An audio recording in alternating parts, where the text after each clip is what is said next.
በክርስቶስ ወንድሞቼ እህቶቼ ሆናችሁ እንደምን ከረማችሁ እንደምን ሰነበታችሁ በቸርነቱ የጠበቀን የእድሜ ደሃ ያላደረገን ዛሬም ደግሞ መልካም ሐሳቡን ሊነግረን የተዘጋጀ አምላካችን እግዚአብሔር መድኃኔ ዓለም ክርስቶስ ስሙ የተመሰገነ ይሁን። ወገኖቼ እኔና እናንተ አሁን በዚህ ሰዓት ስንገናኝ አንዳንዶቻችን ያጋጣሚ ጉዳይ ይመስለናል። አይደለም፣ ያጋጣሚ ጉዳይ አይደለም። እግዚአብሔር ዓለም ሳይፈጠር አስቀድሞ ያሰበው ሐሳብ እንደሆነ እኔ አምናለሁ። ያጋጣሚ ጉዳይ አላገናኘንም። እግዚአብሔር ለኔና ለእናንተ ያለውን ሐሳብ እሱ ስላዘጋጀው ነው። እውነቱን ለመናገር እኔም እንኳን ዛሬ ላይ በዚህ ሰዓት መመጣ መስሎ አልታየኝም። ግን እግዚአብሔር አለ፣ አው ሄድ ወደ ልጆቼ አለ። በውስጤ አንድ ነገር አሳደረ። ወገኖቼ ንገራቸው ለልጆቼ፣ በውጭ ያሉ ልጆቼ ይስሙ ይሄንን። ወላጅ እንደሌላችሁ ልጆች ወላጅ እንደሌላቸው ልጆች አልተዋችሁም። ይሄን እግዚአብሔር መንፈስ ቅዱስ ነው ዛሬ የሚናገረው። እግዚአብሔር ብቻችሁን አይደላችሁም ይለናል። እኔና እናንተን ወንድሞቼ፣ እናንተ ብቻ መድኃኔ ዓለም የሚለውን ስም ስትይዙ፣ እግዚአብሔር የሚለውን ስም ስትይዙ ተራራ የሆነ ነገራችሁ ይፈርሳል። ሸክም የሆነባችሁ ነገር ሁሉ ይቀላል። ይሄን ነበር የዘመርነው። ድል አለ በስም ድል አለ በቃል ተራራው ይናዳል አማኑኤል ስለ ያለው ይሄንን ነው። እውነት ነው። ዛሬም እንኳን የቆምነው ከቸርነት የተነሳ ነው እያልን የዘመርንበት ነውና እግዚአብሔር አምላክ ስለ ቃሉ የተመሰገነ ይሁን፣ ስለ መዝሙሩ የተመሰገነ ይሁን።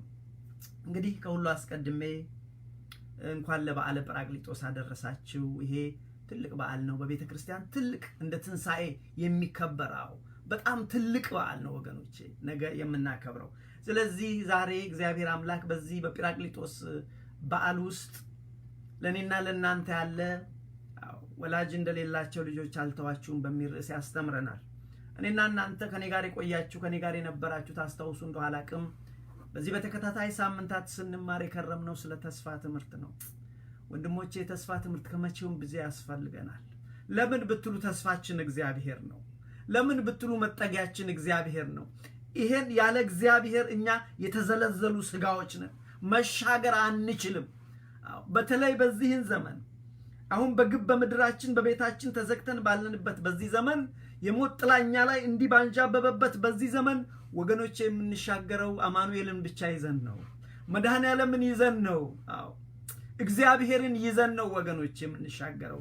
ለዚህ ነው በዚህን ቀን በዚህን ባለፉት ትላንትም እንደዚሁ ተምረናል። ባለፉት ሳምንታት የተስፋ ትምህርት ነበር ስንማር የነበረው።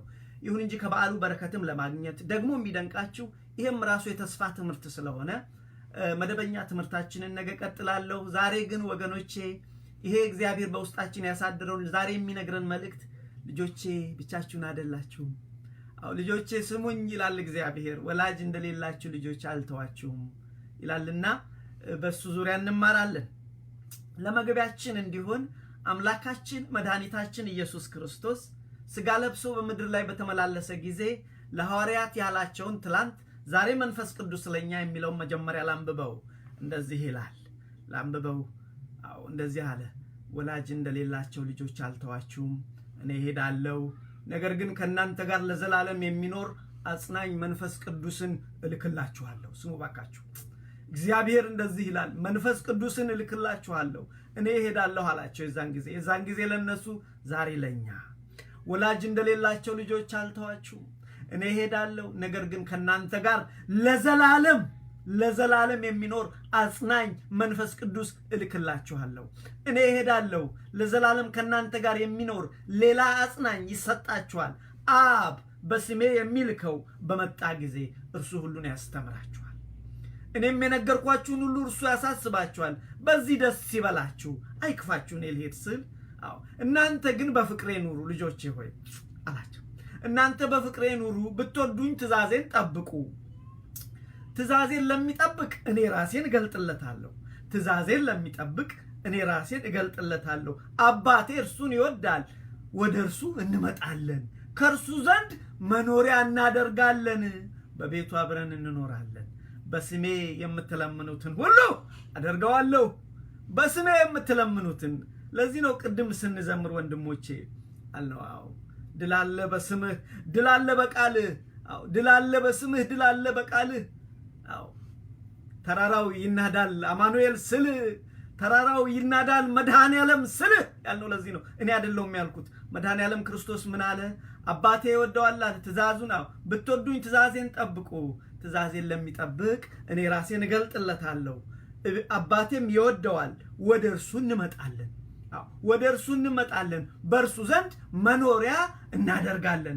በስሜ አለ መድኃኔዓለም ክርስቶስ፣ በስሜ የምትለምኑትን ሁሉ አደርገዋለሁ። ወንድሞች አለ በስሜ የምትለምኑትን አደርገዋለሁ አለ መድኃኔዓለም ክርስቶስ። እናንተ ግን አላቸው ሐዋርያትን፣ ትላንት ለነሱ ዛሬ ለኛ፣ እናንተ ግን ልባችሁ አይታወክ፣ አይፍራ፣ አትፍሩ። ዛሬ ለኛ ትላንት ለነሱ፣ እናንተ ግን ልባችሁ አይታወክ አይፍራም። በእግዚአብሔር እመኑ፣ በእኔም ደግሞ እመኑ። ወላጅ እንደሌላቸው ልጆች አልተዋችሁም። ወደ እናንተ እመጣለሁ፣ እወስዳችኋለሁ። በአባቴ ቤት ብዙ መኖሪያ አለ። እንደዛ ባይሆን በነገርኳችሁ ነበር። እኔ ስፍራን አዘጋጅላችሁ ዘንድ እሄዳለሁ። እኔ ባለሁበት እናንተ ደግሞ እንድትሆኑ ሁለተኛ እመጣለሁ፣ ወደ እኔ እወስዳለሁ ይላል መድኃኔዓለም። ወደ እኔ እወስዳችኋለሁ፣ ወላጅ እንደሌላቸው ልጆች አልተዋችሁም አለ። ወገኖቼ እግዚአብሔር አምላክ ስለዚህ ቃል የተመሰገነ ይሁን። ይሄን ቃል የሰጠን አልተዋችሁ። ዘመድ ባይኖራችሁ አልተዋችሁ። ምን ነገር ባይኖራችሁ አልተዋችሁ። ለዘላለም ነው ያለው። ለዘላለም የሚሆን መንፈሴን እኔ እልክላችኋለሁ። እሱ ከእናንተ ጋር ይሆናል። እናንተ ግን ትእዛዜን ጠብቁ። እናንተ ግን በፍቅሬ ኑሩ። እንደዚህ ካደረጋችሁ አባቴ ይወዳችኋል፣ እኔም ወዳችኋለሁ። እኔና አባቴ ወደ ቤታችሁ እንመጣለን፣ ከእናንተ ጋር እንኖራለን። የኔ ቃል አይደለም ወንድሞች፣ አለ ምድርና ሰማይ የፈጠረ አማኑኤል እግዚአብሔር አብ አለ። ወገኖች እግዚአብሔር መንፈስ ቅዱስ አለ። እግዚአብሔር የአባቶቻችን የቅዱሳኑ አምላክ እግዚአብሔር አለ። የአብርሃም አምላክ አለ፣ የይስሐቅ አምላክ አለ፣ የያዕቆብ አምላክ አለ። የነቢያት ሐዋርያት፣ የጻድቃን የሰማዕታት አምላክ እግዚአብሔር አለ። የኔና የእናንተ አባት እግዚአብሔር ይህንን አለ፣ ቃል ሰጠን። ለዘላለም ከእናንተ ጋር የሚኖር ግን ልክላችኋለሁ። ብቻችሁን አይደለም። አሁን እሄዳለሁ። የሚሄደው ቤት ልሰራላችሁ፣ ቤት ላዘጋጅላችሁ ነው። እኔ ባለሁበት እናንተ እንድትሆኑ ተመልሼ እመጣለሁ፣ ወስዳችኋለሁ አለ። ይሄ ንባብ እንደዛ ነው። እህትና ወንድሞቼ የትምህርቱ ዓላማ ዛሬ በተለይ በዚህ ወላጅ እንደሌላችሁ አልተዋችሁም በሚለው ትምህርት ውስጥ የምንማ ሁለት ዓላማ አለው። አንደኛው እግዚአብሔር አምላካችን መቼም ቢሆን እንደማይለየን እንደማይተወን ለማሳሰብ ነው። እቺን ያዙልኝ። ምን ባትይዙ ዛሬ ከዚህ ትምህርት ውስጥ እግዚአብሔር እንደማይተወን ክርስቲያኖች ስሙ። በአብ በወልድ በመንፈስ ቅዱስ እየተጠመቃችሁ ወንድሞቼ እህቶቼ ስሙ። ቀን የጨለመ ይመስል እግዚአብሔር ከኛ ጋር አለ በቤታችን። በራሳችን ተውት የራሳችንን ድክመት። አልተዋችሁም አለ። ሁለተኛ ቃል ኪዳኑ ነውና እግዚአብሔር አምላክ ለዘላለም ወገኖቼ ለዘላለም እኖራለሁ አለ። ቃሉ ነው። በቃል ምድርን ሰውን ፈጥራለሁ ብሎ እንደፈጠረው ይሄም ምድርን እንደሰራ ለዘላለም ከናንተ ጋር እኖራለሁ አለ። እግዚአብሔር አለ ከኛ ጋር። ወገኔ ባክስማ ይሄንን ነገር ያንተ ቅድስና አይደለም ነገሩ። ይሄ አይደለም። አባትህ እግዚአብሔር አለ። አባቴ እግዚአብሔር አለ። ለዘላለም ከናንተ ጋር እኖራለሁ አለ። እግዚአብሔር ስም የተመሰገነ ይሁን። ቃሉን አለ። ይሄን አደርጋለሁ ያለ እግዚአብሔር አሁን በኋላ ስንማር ታያላችሁ። መንፈሴን ልክላችኋለሁ አለ። መንፈሴን በስጋ ለባሽ ላይ አፈሳለሁ አለ። ያን መንፈስ በሐዋርያት ላይ ነገ በመናከብረው በጵላቅጤኖስ ቀን የምናከብርበት እንዳለው ቃል እንደገባው አፈሰሰ። አሁንም ለዘላለም ከናንተ ጋር እኖራለሁ አለ። አባታችን ከኛ ጋር አለ እግዚአብሔር። በዚህ ደስ ይበላችሁ። እልል በሉ ወገኖቼ፣ ደስ ይበላችሁ። በእውነት ይሄ ከሀብት ሁሉ ትልቁ ሀብት ነው። በዚህ it is a guarantee ወንድሞቼ፣ በቃ ዋስትና ያለው ነገር ነው አለ እግዚአብሔር። እግዚአብሔር ካለው ከሚጠፋ ምድርና ሰማይ ብትጠፋ ይቀላል አለ። ስለዚህ ዛሬ በዚህ ትምህርት ውስጥ የምናየው እግዚአብሔር አምላካችን መቼም ቢሆን እንደማይተወን፣ መቼም ቢሆን እንደማይለየን ለማሳሰብ ነው። ካልካድነው በስተቀር ወገኖች ከኃጢአት ንጹህ የሆነ ሰው የለም። እኔን እግዚአብሔር አይወደኝም አትበሉ። ትልቁ ነገር ወደሱ መመለስ ነው። ሁለተኛ ቃል ኪዳኑ ነውና እግዚአብሔር ለዘላለም ከኛ ጋር ይሆነ። አንድ ጥያቄ ልጠይቃችሁ ባካችሁ። አዎ ይገባኛል፣ ይሄ ጥያቄ ሰውን ሁሉ የሚያናድድ ጥያቄ ነው፣ ግን እጅግ ጠቃሚ በህይወት ውስጥ ጠቃሚ ስለሆነ ልጠይቅ። ለራሳችሁና ለመንፈስ ቅዱስ መልሱ። ጥያቄው እግዚአብሔርን ከልቡ የሚወድ ማን ነው? እግዚአብሔርን ከልባችን እንወደዋለን ወንድሞቼ? እንደምታውቁት አስተውሉና ስትመልሱ ጠይቁ ራሳችሁ። እግዚአብሔርን ወደዋለሁ? ከልቤ ወደ ምክንያቱም መውደድ ወገኖቼ ቃል አይደለም፣ አንደበት አይደለም። ዛሬ ያገባናቸው ሚስታችንን ወይም ዛሬ ያገባዋት ባለቤቴን ወድሻለሁ ወድሻለሁ ወድሻለሁ በቃል ብቻ አይሰራም ወገኖቼ። ብዙ ነገር ሰክሪፋይ አለው። ስለዚህ እግዚአብሔርን ከልቡ የሚወድ ማን ነው? ይሄን ጥያቄ ያዙልኝ። 2-3 ጥያቄ ነው የምወረውርላችሁ። ሶስተኛ እግዚአብሔር ከኛ ጋር ይኖራልን? በቤታችን አለ? እነዚህን እናያለን ዛሬ። ለዚህ ነው እግዚአብሔር ከኛ ጋር በቤታችን ውስጥ ዛሬ እግዚአብሔር አለ። ክርስቲያኖች እግዚአብሔር በቤታችን አለ፣ በህይወታችን አለ። አቃለው ጥያቄው ያናድዳል። አንዳንድ ሰዎች ሲናደዱ ስላየው ነው። አትናደዱ፣ መልካም ነገር አለ። በዚህ ውስጥ እግዚአብሔር ሐሳብ ስላለው ነው። እግዚአብሔር ከኛ ጋር እንዲኖር በቤታችን በህይወታችን እንዲኖር ምን እናድርግ? 3 ጥያቄ። እግዚአብሔር በቤታችን እንዲገባ በራችን እንድንከፍትለት መድኃኒዓለም እንዲገባ እግዚአብሔር አብ እንዲገባ እግዚአብሔር መንፈስ ቅዱስ በህይወታችን በቤታችን እንዲገባ ምን እናድርግ? ዛሬ የምንማረው ይሄ ነው። ይህን ጥያቄ ምን እናድርግ ማወቅ አለብን። መሰረታዊ ነገሮች ናቸው። እንግዲህ ወንድሞቼ የዛሬው የነገ የሚከበረው በቤተ ክርስቲያን በዓል የጲራቅሊጦስ በዓል ይባላል። ይሄ ጲራቅሊጦስ በዓል ወይም በዓለ መንፈስ ቅዱስ፣ በዓለ 50 ወይም ደግሞ በዓለ ጴንጤቆስጤም ተብሎ በዓለ ሰዊት ወዘተረፈ እየተባለ ብዙ ስም አለው እና የበዓለ ጲራቅሊጦስን ነገ እናከብራለን። ይሄ ትልቅ በዓል ነው። በቤተ ክርስቲያን ከተሳየ የተስተካከለ ትልቅ ወገኖቼ ትልቅ በዓል ነው። በተለይ ለቤተ ክርስቲያን ትልቅ በዓል ነው። ታሪኩ ምንድነው? መነሻው ምንድነው ብለን ብንል መሰረታዊ ነገር ቅድም እንዳልኳችሁ እግዚአብሔር ቃል ስለገባ ቃል የገባውን አነበብን። ቅድም ምን አለ? ለዘላለም ከናንተ ጋር ነው። ለዘላለም እንደዚህ ያለ እግዚአብሔር በብሉይ ኪዳን ያለውን ላስታውሳችሁ ስለ ተስፋው ቃል እግዚአብሔር ምን አለ? እግዚአብሔር አብ የሰጠውን በብሉይ ኪዳን ምን አለ? በኢዮኤል ምዕራፍ 2 ላይ ወደ 28 አካባቢ ሄዳችሁ ብታነቡ እግዚአብሔር ምን አለ? በነቢዩ አደረና መንፈሴን በስጋ ለባሽ ሁሉ ላይ አፈሰዋለሁ አለ። ለዚህ ነው ያፈሰሰው በሐዋርያት ላይ። አስቀድሞ በነቢዩ በኢዮኤል አፈሰዋለሁ አለ። ከዛ በፊት ወገኖቼ የእግዚአብሔር መንፈስ በሰው ላይ አልነበረም። አስቀድሞ በብሉይ ኪዳን በውሃ ላይ ከዛም በሰው ላይ ቢመጣ ሰው በኃጢአቱ ምክንያት ስለወደቀ እግዚአብሔር አዝኖ መንፈሴን በሰው ላይ አላደርግም፣ መንፈሴን ከሰው ላይ አነሳለሁ አለ።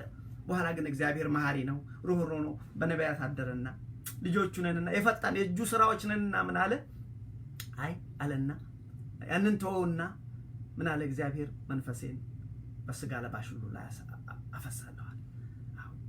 ሁለተኛ በዚህ በትንቢተ ሕዝቅኤል ምዕራፍ 36 ላይ ቁጥር 27 ብታዩ አዲስ ልብ ሰጣችኋለሁ፣ አዲስ መንፈስ በውስጣችሁ አኖራለሁ፣ የድንጋዩን ልብስ ከስጋችሁ አወጣለሁ። ያችሁ እግዚአብሔር አስቀድሞ ይህን ተናገረ በብሉይ ኪዳን። ለምን መጣ የሚለውን እናያለን በኋላ። ይህንን ቃል የገባ እግዚአብሔር ዛሬ እኔና እናንተን ምን አለ? እሄዳለሁ፣ ለዘላለም ከእናንተ ጋር የሚኖር ሰጣችኋለሁ። በቤት ውስጥ ብቻችሁን ብትኖሩ ብቻችሁን አይደላችሁም፣ ለዘላለም። ያንተ ጉዳይ አይደለም ወንድሜ፣ ያንተ ችግር አይደለም። እግዚአብሔር ገባ ቃል ለዘላለም በቤት እኖራለሁ አለ። ልክ ይሄንን ስጋ ለባሽ ላይ መንፈሴን አፈሳለሁ ብሎ በበዓለ ጲራቅሊጦስ መጥቶ በሐዋርያት ላይ እንዳፈሰሰ ቃል የገባ እግዚአብሔር ቃል ስለገባ አደረገው። ለኛም ደግሞ ዛሬ ከናንተ ጋር ነኝ ይላል። ዛሬ እግዚአብሔር ምን ይላል? ልጆቼ ብቻችሁን አይደላችሁ፣ አይዟችሁ።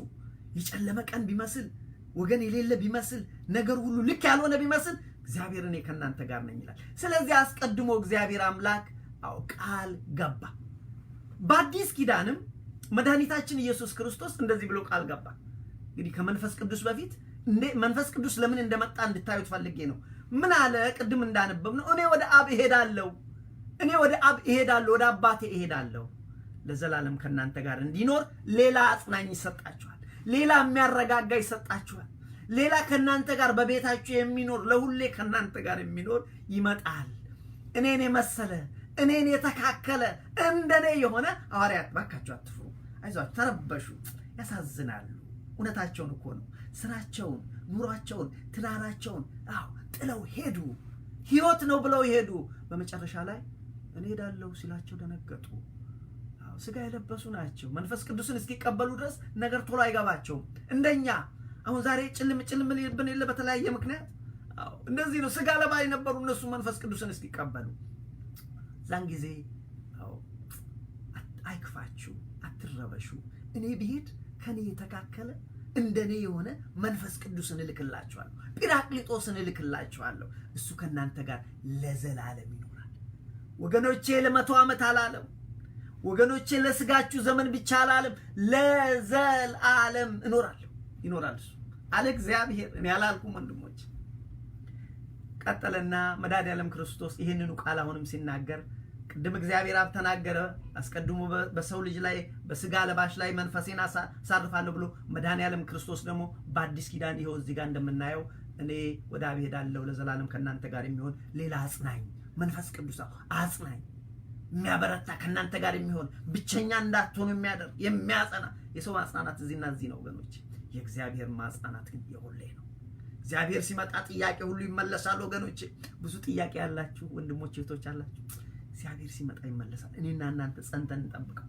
መድኃኔዓለምን በራችንን ከፍተን የልቦናችንን በር ከፍተን ወገኖች እንጠብቀው። ዛሬም እንኳን እኮ አንዳንድ ችግራችን የኛ ችግር ምን እንደሆነ ታውቃላችሁ? ልባችንን እንዲናጠብና ግባ እንለዋለን። ክርስቶስ እንዴት አድርጎ ይግባ ልባችን ነው? ለእግዚአብሔር ቃል እንኳን እግዚአብሔርን እንወዳለን የምን ለእግዚአብሔር ቃል እኮ ለመስማት እንኳን በጣም በቃ ጊዜ የለንም። we don't have time ይኮ ነው ችግሩ።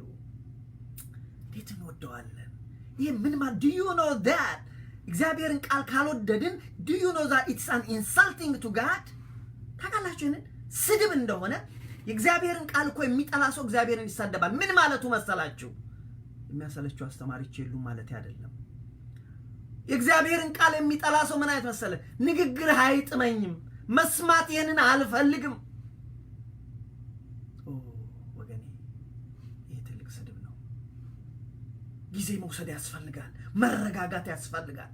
እግዚአብሔር እስቲ ይናገረኝ ማለት ያስፈልጋል። ለሁሉም ነገር ጊዜና ሰዓት መስጠት ያስፈልጋል። ስለዚህ ምን አለ በዮሐንስ ምዕራፍ 15 ቁጥር 26 ላይ ቃል ሲገባ ራሱ መድኃኔዓለም ክርስቶስ ዳሩ ግን እኔ ከአብ ዘንድ የምልከው እኔ ከአባቴ ዘንድ የሚልከው እርሱ አጽናኝ ከአብ የሚወጣ የእውነት መንፈስ ከአብ የሚወጣ ሰረጸ አብ የምንለው ማለት ነው። ከአብ የሚወጣ የእውነት መንፈስ በመጣ ጊዜ እርሱ ስለኔ ይመሰክራል፣ እሱ ሁሉን ያስተምራችኋል። አይዟችሁ አለ። ይህ ቃል ኪዳን ነው። እግዚአብሔር አብ አስቀድሞ በብሉይ ኪዳን ተናገረ። እግዚአብሔር ወልድ ለሐዋርያት ይህን ነገራቸው። ይሄ ከሆነ በኋላ እንግዲህ በነገ በመናከረው በዕለተ ጲራቅሊጦስ በበዓለ 50 በዓል ቀን ይሄ በዓለ 50 ቀን በብሉይ ኪዳን የተሰራ ስርዓት ነው። ፋሲካን በዓል ካከበሉ በኋላ 49ኛው ቀን አልፎ በ50ኛው ቀን የመከርን በዓል ያከብራሉ። በዛን ቀን በኢየሩሳሌም ይሰባሰቡና አይሁዶች ይሄ በዓል ከድሮ ጀምሮ ያለ በዓል ነው። እንደ ወትሮ እንደ ሁሌ ከዓለም የመጡ ብዙ አይሁዶች በኢየሩሳሌም ተከማቹ ይሄን በዓል ያከብሩ።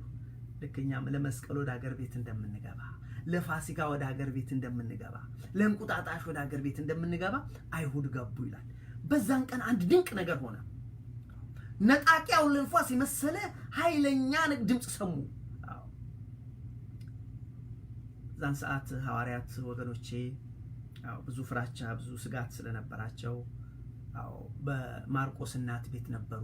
እመቤታችን ቅድስተ ቅዱሳን ወላዲተ አምላክ አብራቸው ነበረች። በሷ ዙሪያ ተሰብስበው በእናታችን በማርያም በቅድስት ድንግል ማርያም ዙሪያ ተሰብስበው ጠብቁ ነበር፣ ይጸልዩ ነበር፣ ያመሰግኑ ነበር። በዚህን ጊዜ እንደሚነጥቅ አውሎ ንፋስ የሆነ በዛ አካባቢ ላይ ተገለጠ ይላል። ከዛም በኋላ እነሱ ያሉበት ቤት ላይ እነሱ ባሉበት ቤት እንደ ነጣቂ አይነት አውሎ ንፋስ የመሰለ የእሳት ላንቃ የመሰለ በእያንዳንዳቸው ላይ በ120 ቤተሰብ ላይ እዛ ቁጭ ባሉት በእናታችን በወላዲተ አምላክ ዙሪያ ከበው በተቀመጡት በሐዋርያት ላይ በረዶቻቸው ላይ በእነሱ ላይ አረፈ ይላል። በቅድስት አንስቶች እዛ በተሰበሰቡት ሁሉ ላይ መንፈስ ቅዱስ እንደ እሳት ላንቃ ልክ ይሄ እሳት ይሄ ፍሌሙ የለም እንደዛ እየመሰለ በእያንዳንዳቸው ላይ ቁጭ ቁጭ ቁጭ ቁጭ አለ። መንፈስ ቅዱስ ተሞሉ፣ ጸጋ መንፈስ ቅዱስ በእነሱ ላይ እንደ በእሳት ላንቃ አምሳያ በላያቸው ላይ ወረደ ይላል። በዛን ጊዜ በከተማው የነበሩ ይሄ የሰሙት ድምፅ ኃይለኛ አውሎ ንፋስ አይነት ስለነበር ምንድነው እሱ ብለው ተገርመው ወጡ። በዚህ ጊዜ ሐዋርያት እንደ ትላንቱ አልሆኑም። ወገኖች ይህንን ስሙኝ ባካችሁ። እግዚአብሔር በቤታችን ሲመጣ፣ እግዚአብሔር በህይወታችን ሲመጣ እንደቀደመው አንሆንም፣ እንለወጣለን። ዛሬ እኮ እኛ ስጋዎች ብቻ ሆነን የቀረነው ቅድም እንዳልኳችሁ በራችንን ከረቸም ነው። መድኃኒዓለም እንዳይገባ ዘጋ ነው የልባችንን በር። በቃ እንዲች ብለን እኮ ትንጥ እየከፍተን ነው የምንሄደው። ቤተክርስቲያንም ስንሄድ ተነጥራ እኮ ምን ከብላት አሁን ከዛም ስንወድ እንቸኩል የለ እንደው ቶሎ አጠር አድርጉት ትምህርቱ። እኔ ፕሮፐር ታይም ማኔጅመንት አምናለሁ። በቸርችም ቢሆን ልክ ነው፣ እውነት ነው፣ የተወሰነ ሰዓት ነው። ግን እኛም ከሄን ደግሞ የጸሎት ጊዜያችን የትምህርት ጊዜያችን በስነ ስርዓት አድርገን ነቅተን ነው። አለበለዚያ ቅድም እንዳልኩት እዛ ብናንቀላፋ መቼም አልፎ አልፎ ደግሞ ብናንቀላፋ አንደርስታንዴብል ነው። ሁሌ ብናንቀላፋ ግን እግዚአብሔር መሳደብ ነው፣ ነውር ነው፣ ኃጢአት ነው። እግዚአብሔርን መስማት አንተ መስማት ያሰለቸኛል አልፈልግም ማለት ነው። ለዚህ እኮ ነው አንዳንድ ሰዎች ይቸኩላሉ። በቃ ሁሌ እንደቸኮሉ እንደሮጡ የት እንደሚሮጡ አላውቅም። አንድ ቀን መቆም አለ። ቆምን እኮ ወንድሞቼ፣ ዛሬ እንኳን ቁጭ አለ አይደል? ቁጭ ነው። ስንት ወራችን ነው? ሲንስ ፌብሩዋሪ አይደለም? ከፌብሩዋሪ ወር ጀምሮ እስከ ዛሬ ድረስ ቁጭ አለ። ቁጭ እንላለን ወንድሜ። ለዘላለምም ደግሞ ቁጭ የሚባልበት ጊዜ አለ። ስለዚህ ወገኖቼ ምን ማለት ነው መሰላችሁ? ረጋ ማለት እግዚአብሔርን ማድመጥ ያስፈልጋል። በዛን ቀን እንግዲህ እግዚአብሔር መጣ ይላል። እግዚአብሔር መጣ፣ መንፈስ ቅዱስ መጣ። ጸጋ መንፈስ ቅዱስን በእያንዳንዳቸው ላይ ጸጋ መንፈስ ቅዱስን በተለያየ ቋንቋ እንዲናገሩ፣ ምስጢርን እንዲገልጡ፣ ዓለምን እንዲያስተምሩ፣ በወንጌል ዓለምን እንዲነዱት፣ በወንጌል ዓለምን እንዲያቀጣጥሉ ጸጋ መንፈስ ቅዱስ ወረደባቸው። በዚህም ጊዜ አንድ ተአምር ሆነ። ሁሉም በተለያየ ቋንቋ መናገር ጀመሩ። ሁሉም በተለያየ ቋንቋ። አሁን እነዚህ ከዓለም ዙሪያ የመጡ ኢየሩሳሌም ነዋሪዎች ስለነበሩ ከራሻ ይመጣል፣ ከአፍሪካ ይመጣል፣ ከእንግሊዝ ይመጣል። ሁሉም በራሱ ቋንቋ ሐዋርያት የሚናገሩትን ይሰማ ጀመር። ደነገጡ። እነኚህ ሰዎች የምናውቃቸው ሰዎች አይደሉም እንዴ? እንዴት በእናት ቋንቋችን የተማሩ ያልተማሩ ሰዎች አይደሉም እንዴ? እንዴት በእኛ ቋንቋ ይናገራሉ ብለው በጣም ተደነቁ ይላል። ለዚህ ነው እግዚአብሔር ሲመጣ ይቀይረዋል። ወንድሜ ስማ፣ እግዚአብሔር ሲመጣ በቃ ቋንቋ ሲምፕል ቲንግ። አንተን እኮ የሰራ ነው እግዚአብሔር። ዓለምን የሰራ እኮ ነው። ለዚህ እኮ ነው እግዚአብሔር እናንተ አትጨነቁ፣ ለሚበላ ለሚጠጣ አትጨነቁ አለ። እኔ ሕይወት የሰጠው ምግብ አልሰጥምን? ሰውነት ለምለም አካል የሰጠው እኔ ልብስ አልሰጥምን? አትጨነቁ ያለ ለዚህ ነው። ግን ዋናው ምንድነው ወገኖች? ሁሌኛ መጸለይ ያለን ጌታ እግዚአብሔር ሆይ አንተ በቤታችን ግባ። አምላካችን አንተ በቤታችን አንተ ስትመጣ ይቀየራል። ተስፋ የሚያስቆረጥንበት ጉዳይ ይነሳል። ሞተ ያልነው ሸተተ ገማ ያለው ነገር ሕይወት ያለው ሆኖ ይነሳል። ጎደሎ የሆነው እግዚአብሔር ሲመጣ ሙሉ ይሆናል። ወንድሞቼ ስሙኝ ባካችሁ፣ ጎደሎ የሆነው ሙሉ ይሆናል። ተስፋ የቆረጥንበት ተስፋችን ይቀጥላል። እግዚአብሔር ሲመጣ እንደዚህ ነው። ነገሮች እንደቀደማ አይሆኑም እግዚአብሔር ሲመጣ። ስለዚህ እነዚህ ሰዎች ተለወጡ፣ ሐዋርያት ተለወጡ፣ በተለያየ ቋንቋ መናገር ጀመሩ። አይሁዶች በጣም ተደነቁ። ይሄ እንዴት ሊሆን ቻለ? ምንድነው ይጉዳ? የዛሬው ያህል ደግሞ ያሟቸዋሉ ሐሜተኞች። ዛሬም አሉ ሐሜተኞች። አይ እነዚህ እኮ ያልፈላ የጉሽ ወይን ጠጥተው ሰክረው ነው እንጂ አይደለም አሉ። እነኛ ግን ቋንቋቸውን ይሰማሉ አላሉ። ዛሬም እኮ አሉ የሚሳደቡ፣ ዛሬም ሐሜተኞች፣ የእግዚአብሔርን ድንቅ ስራ የማያደንቁ ዳንስ ሰዎች አሉ። ይሄ አሁን ወንድማችን ከሌ እንትን አሁን ምን ትምህርት አለው ከሌ እንትናስ ደግሞ ምንድነው? አሁን ከመቼ ወዲህ ነው እግዚአብሔር በሱ የሚናገረው? ከመቼ ወዲህ ነው እሱ ደግሞ ዘማሪ ሆነው? ከመቼ ወዲህ ነው እሷ ደግሞ አገልጋይ የሆነችው? እቺ አሁን እዚህ ፊት ለፊት ምን እንላለን? ሐሜተኞች። እግዚአብሔር ግን ከመጣ ሰከንድ ኢት ዘ ስፕሊት ኦፍ ሰከንድ፣ በፍርሽራሽ በሆነ ሰከንድ ውስጥ እግዚአብሔር ስራውን ይሰራል። እንዲህ ነው ወንድሜ። የእግዚአብሔርን ባህሪ መረዳት ያስፈልጋል። እግዚአብሔር ነገሩን ለወጠ። ስለዚህ ሌሎቹ ግን ሐሜተኞች ግን አሙ። ዛሬም የሚያሙ ብዙዎች አሉ። ሐሜት ኃጢአት ነው። የሚያሙ ብዙዎች አሉ። የእግዚአብሔርን ድንቅ ስራ የማያደንቁ አይነት ሰዎች አሉ። ወገኖቼ እኔና እናንተ እንደዛ መሆን የለብንም።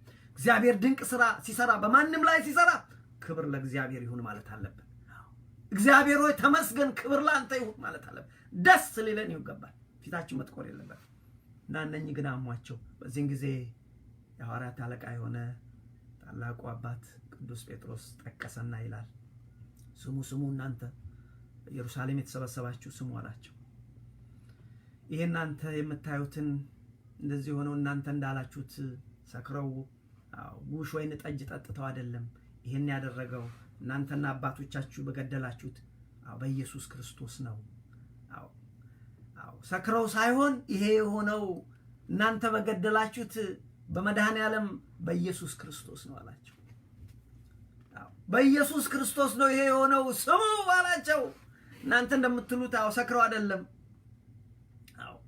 እናላቸው። ቀጠለ ንግግሩን። ይሄ የሆነው እግዚአብሔር አምላክ አስቀድሞ በነቢዩ ኢዮኤል በስጋ ለባሽ ላይ መንፈሴን አሳርፋለሁ ባለው መሰረት በስጋ ለባሽ ላይ መንፈሴን አደርጋለሁ፣ ሴቶች ልጆቻችሁ ወንዶች ልጆቻችሁ ትንቢት ይናገራሉ ባለው መሰረት ቃሉን እግዚአብሔር ፈጸመ። እሱ ነው የሆነው። እናንተ እንደምትሉት እናንተ እንደምታሙት ጠጥተው አይደለም ሰክረው አይደለም አላቸው። በዚህ ጊዜ ልባቸው ተሰበረ። እዚህ ጋር የምንሰማው ነገር ሁሉ እኔ ልቤን ይገዛኛል። ምን አሉ አይሁድም? መልሶ አንድ ነገር አሉት። ይህንን ዛሬኛ መውሰድ አለብን። ተሰበረ ልባቸው። ከሰሙ በኋላ ተጸጸቱ። እንግዲህ ወንድሞች ምን እናድርግ አሉ። ምን እናድርግ? ይሄ ነው ክርስቲያን። ምን ጊዜም ቢሆን ወንድሞች ከሰማን በኋላ ምን ላድርግ? እንግዲህ እግዚአብሔር ዛሬ ተናገረ። ለምሳሌ ዛሬ እንኳን ይሄን ተናገረ። ምን ላድርግ? ምን እናድርግ? ይሄ ነው ክርስቲያን። ምን እናድርግ አሉ። ወንድሞች አሉ ሐዋርያት፣ ምን እናድርግ? ሐዋርያት ምን አላቸው? ቅዱስ ጴጥሮስ ምን አለ? እንግዲህ ንስሐ ግቡ፣ በስሙ ተጠመቁ። በዚህ በሰቀላችሁት በዚህ በገደላችሁት በኢየሱስ ክርስቶስ ስም ተጠመቁ፣ በእሱ ስም ተጠመቁ አሉና ሁለተኛ ደግሞ ከዚህ ጠማማ ትውልድ ተጠበቁ አሉ። እግዚአብሔር መንፈስ ቅዱስም እንደዚህ ይለናል። ዛሬ ያልተጠመቁ ቢኖሩ እንዲጠመቁ እግዚአብሔር ይጠራል። ብዙዎቻችን እኛ ክርስቲያኖች ኦርቶዶክስ ክርስቲያኖች በልጅነታችን ተጠምቀናል። ችግር አይደለም። እርግጥ ያዳፈነው ነገር አለ፣ መስራት አለብን። ግን ምንድነው ጥምቀት ትልቅ ነገር ነው። በስሙ ተጠመቁ፣ በስሙ ተጠመቁ። ለዚህ ነው ቤተክርስቲያን በአብ በወልድ በመንፈስ ቅዱስ ስም የምታጠምቀው፣ በእግዚአብሔር ስም የምታጠምቀው። ለዚህ ነው ያያችሁ እና በስሙ ተጠመቁ። እናንተ የገደላችሁት እመኑት፣ እሱን እመኑ፣ አባቱን እመኑ፣ መንፈስ ቅዱስን እመኑ፣ እሱ ተጠመቁ አሉና ሁለተኛ ከዚህ ከጠማማ ትውልድ ተጠመቁ። ይሄ ከሚያሾፍ ወይን ጠጥተው ነው ከሚል አይነት ተለዩ። እናንተ ክርስቲያኖች ተለዩ። የክርስትና ህይወት የመለየት ህይወት ነው። የወል ጉዞ አይደለም፣ ተለዩ አሏቸው። እና ይሄ ታሪኩ በዚህን ቀን ሆነ። ይሄ ብቻ አይደለም። ይሄ የነገው በዓል ትልቅ በዓል ነው። በዓልነቱ በዓለ ጲራቅሊጦስ የቤተ ክርስቲያን የልደት ቀን ነው ይባላል። ታላቁ ሊቅ ዮሐንስ አፈወርቅ እንዳለው ይሄ የቤተ ክርስቲያን የተወለደችበት ቀን ነው። ይሄ ለቤተ ክርስቲያኗም የልደት ቀኗ ነውና ትልቅ በዓል ነው። ለዚህ ነው እግዚአብሔር ያደረገልንን ተረድተን አመስግነ ነው። ልክ ባለፈው በትንሳኤው ያኮ ትንሳኤን ያከበርነው ወገኖቼ ታስታውሱ እንደሆነ መድኃኔዓለም ክርስቶስ ተነሳ ብቻ ብለን አይደለም፣ እሱ አንዱ ነው። ግን የኛ ትንሳኤ ስለተረጋገጠ እኛ ጋር መሞት የለም ብለን ነው። ዛሬም እንደዛው በዓለ መንፈስ ቅዱስ ስናከብር እግዚአብሔር ለዘላለም ከኛ ጋር እንደሚኖር ብቻችንን እንዳልሆንን የሱን ቃል ኪዳን አስበን ከሰማያዊ በረከት ይሄ ሰማያዊ የሆነ የሱን ባህሪ መቀበላችንን አጽንኦት የምንሰጥበት ቀን ነው። በዚህ ውስጥ እንግዲህ ትልቁ ነገር መንፈስ ቅዱስ ለምን መጣ ብለን ብንመለከት አንደኛ እግዚአብሔር አብ የሰጠውን የተስፋ ቃል ሊፈጽም መጣ። አስቀድሞ እግዚአብሔር አብ በነቢዩ በኢዮኤልና በሌሎችም ተናግሯል፣ በሕዝቅኤልም ተናግሯል። መንፈሴን በስጋ ለባሽ ላይ አፈሳለሁ ስላለ እሱ ሊያፈስ መጣ። መንፈስ ቅዱስ የመጣበት ምክንያት ይሄ ነው። በነገራችን ላይ መንፈስ ቅዱስ መጣ ብለን ስንል በሐዋርያት ላይ አረፈ መንፈስ ቅዱስ ስንል ጸጋ መንፈስ ቅዱስ ነው። በጸጋ መንፈስ ቅዱስ ተሞሉ ማለታችን ነው። ሁለተኛ እግዚአብሔር ወልድ ራሱ ኢየሱስ ክርስቶስ እኔ እሄዳለሁ ከአባቴ ዘንድ አጽናኙን እልክላችኋለሁ ስላለ በሱ ምክንያት ነው መንፈስ ቅዱስ የወረደው። እንግዲህ እግዚአብሔር መንፈስ ቅዱስ ጸጋ መንፈስ ቅዱስ ላከ።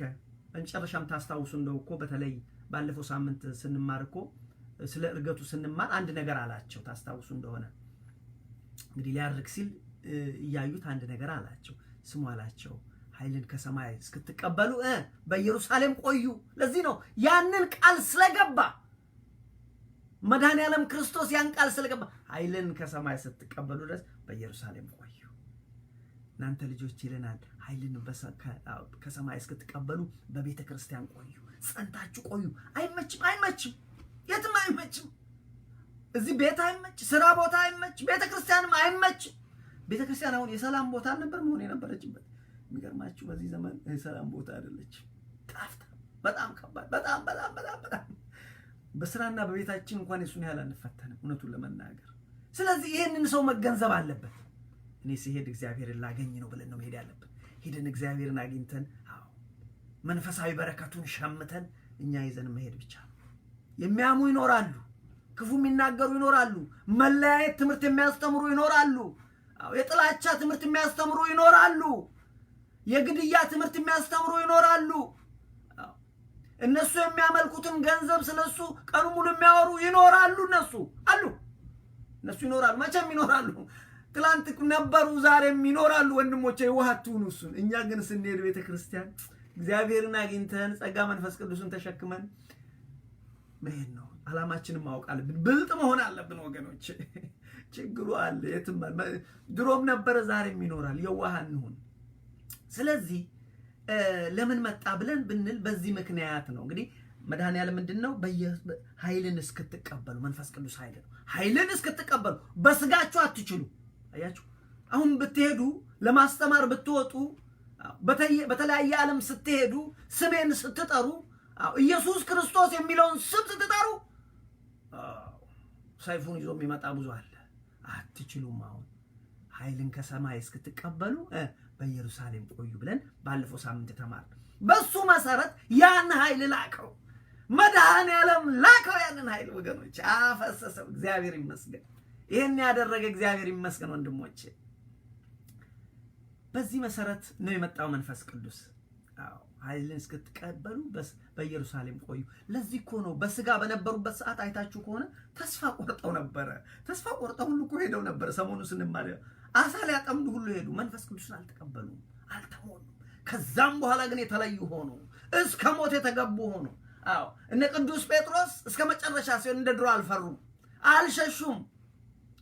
መድኃኔዓለም ሲያዝን አልሸሹም፣ ይልቁንም እስከ ሞት ድረስ የታመኑ ሆኑ። እንደውም ሲሞቱ ምንድን ነው ያለው ቅዱስ?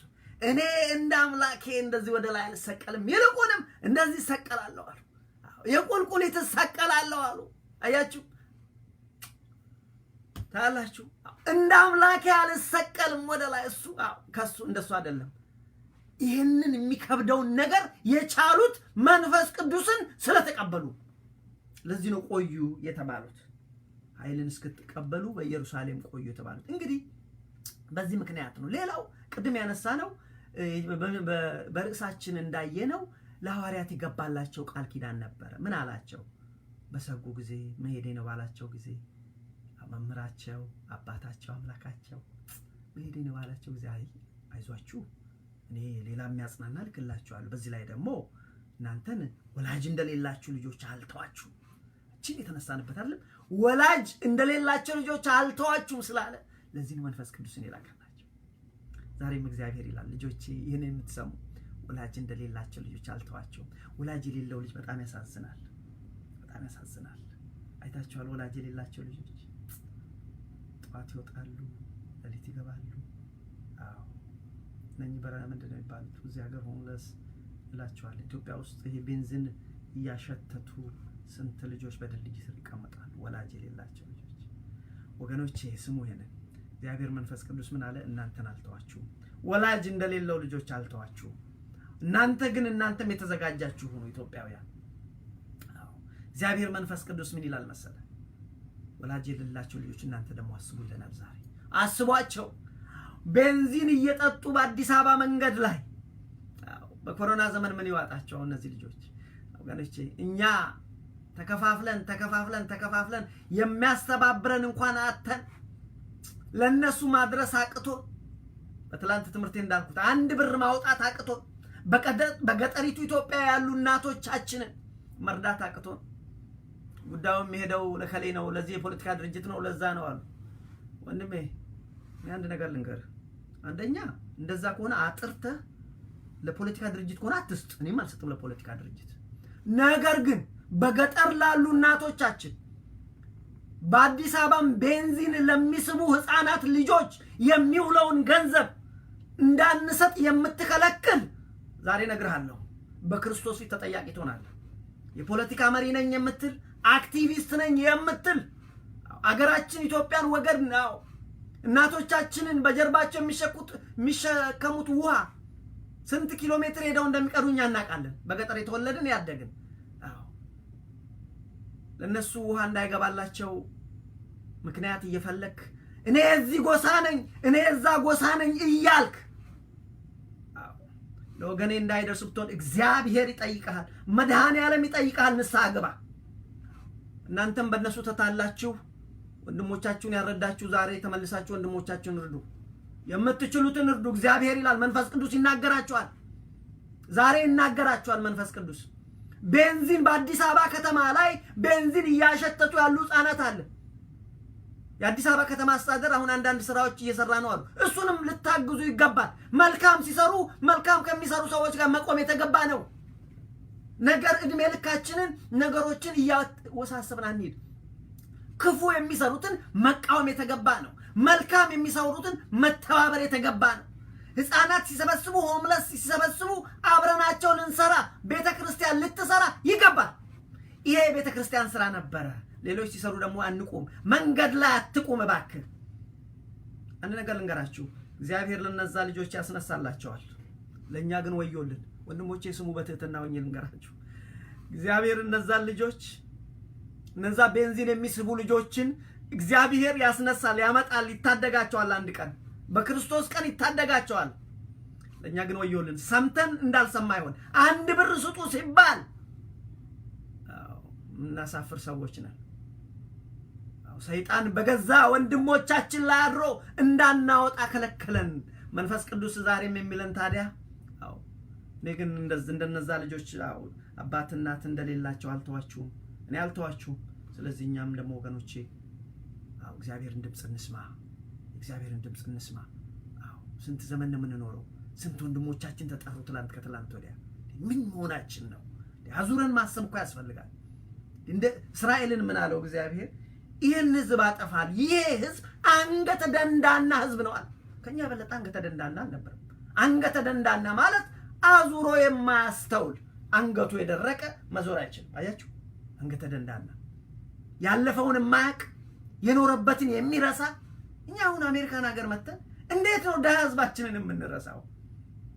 ስለ ቤተሰቦቻችን የሆነ ነገር አድርገን ነበር። we should go beyond that። ይሄ እኮ ያው ከሌለው ገንዘቡ ገበሬው እኮ ታክስ ከፍሎ ነው እኔን ትምህርት ቤት የላከኝ። እናቶች እኮ ከመቀነታቸው ፈተው ታክስ ከፍለው እኮ ነው እኔና እናንተን ትምህርት ቤት የላከን። አሜሪካን ሀገር እንኳን ስንመጣ ያቺና አንደኛ ሁለተኛ ደረጃ እንዴት ነው የምንቀልደው? we got to do something።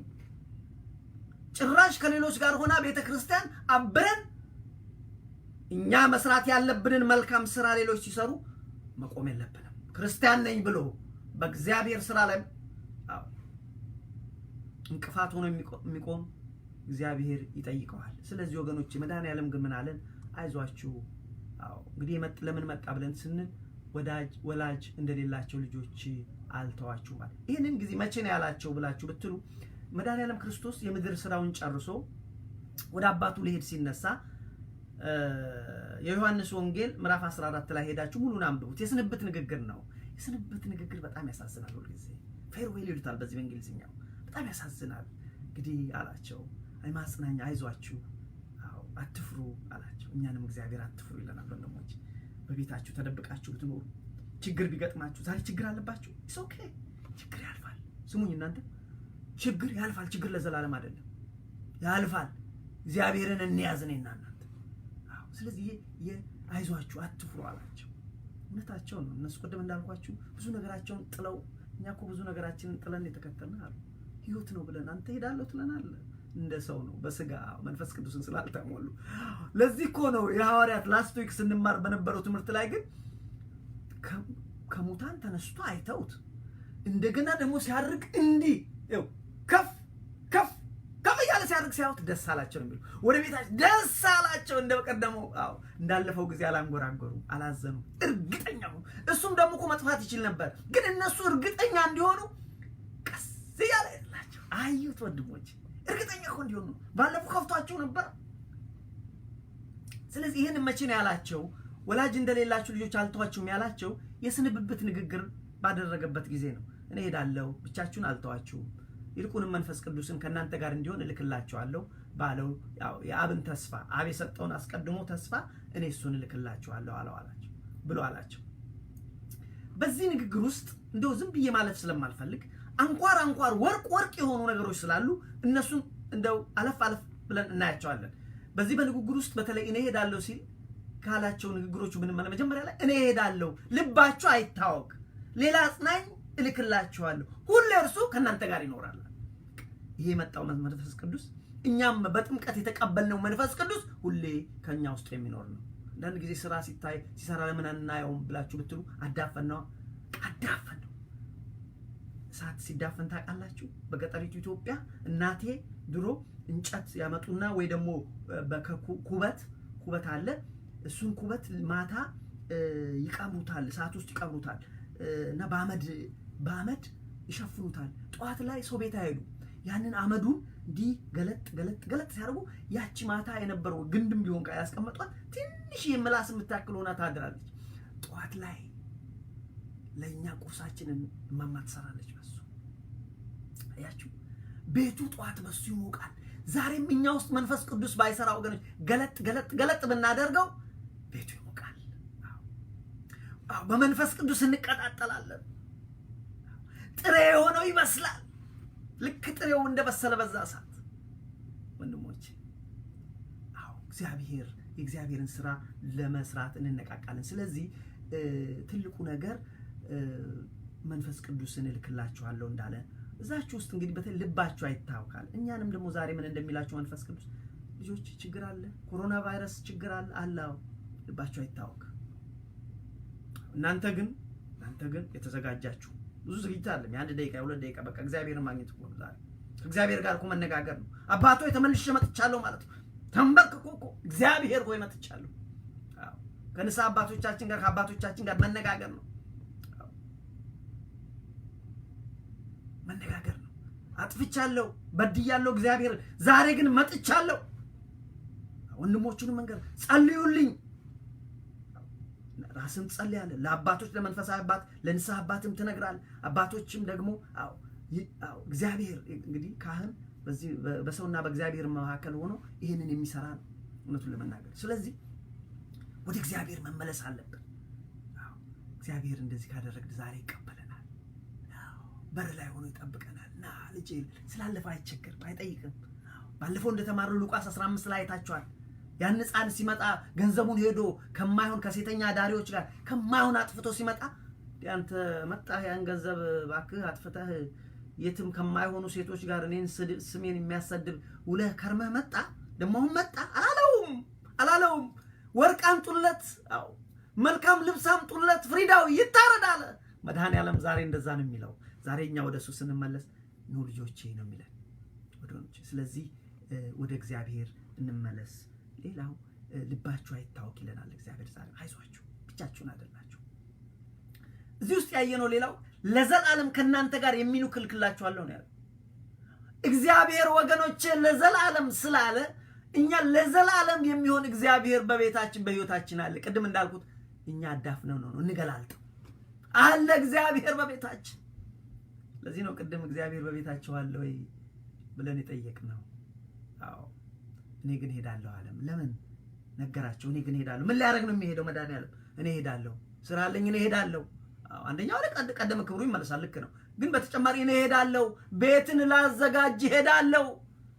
ቤትን ላዘጋጅ በሰማይ ርስት ላዘጋጅ። ሰሞኑን ስንማር የነበረው በተስፋ ትምህርት በሰማይ ርስት ተጠብቆላችኋል እያልን አይደለም? ያልሰማችሁ እህት ወንድሞቼ የተስፋ ትምህርት አለ። የተስፋ ትምህርትን ሄዳችሁ ተመልከቱት። 4 ክፍል የሆነ አሁን 5ኛውን ሰሞኑን ጭምር የምንማረው ነገም ጭምር የምንማረው ርስት በሰማይ ተዘጋጅ ያንን እሰራለሁ አለ። በሰማይ ሄጄ ርስት አዘጋጃለሁ፣ ቤት እሰራለሁ። እኔ ባለሁበት እናንተ እንድትሆኑ ሁለተኛ እመጣለሁ፣ ተመልሼ ወስዳችኋለሁ አለ አባባ አለ። እኔ አምናለሁ አባቴ መጥቶ ይወስደኛል፣ ቤት አዘጋጅልሃለሁ ልጄ ሆይ እኔ ሄጄ ቤት አዘጋጃለሁ፣ ጠብቀኝ አለኝ። እኔ ትረስት እመነኝ እኔ ብሏል። ቤት አዘጋጃለሁ፣ ተመልሼ እመጣለሁ፣ ወስዳችኋለሁ አለ። ነገር ልንገራችሁ፣ አባባ ሊወስደን አባባ ወደ ሀገራችን ሊወስደን ይመጣል። ሰማችሁኝ? አባባ መድኃኔዓለም ሊወስደን ይመጣል። አባታችሁን ታምናላችሁ? አዎ። መድኃኔዓለም ደግሞ እንደ ምድር አባት አይደለም። አዎ።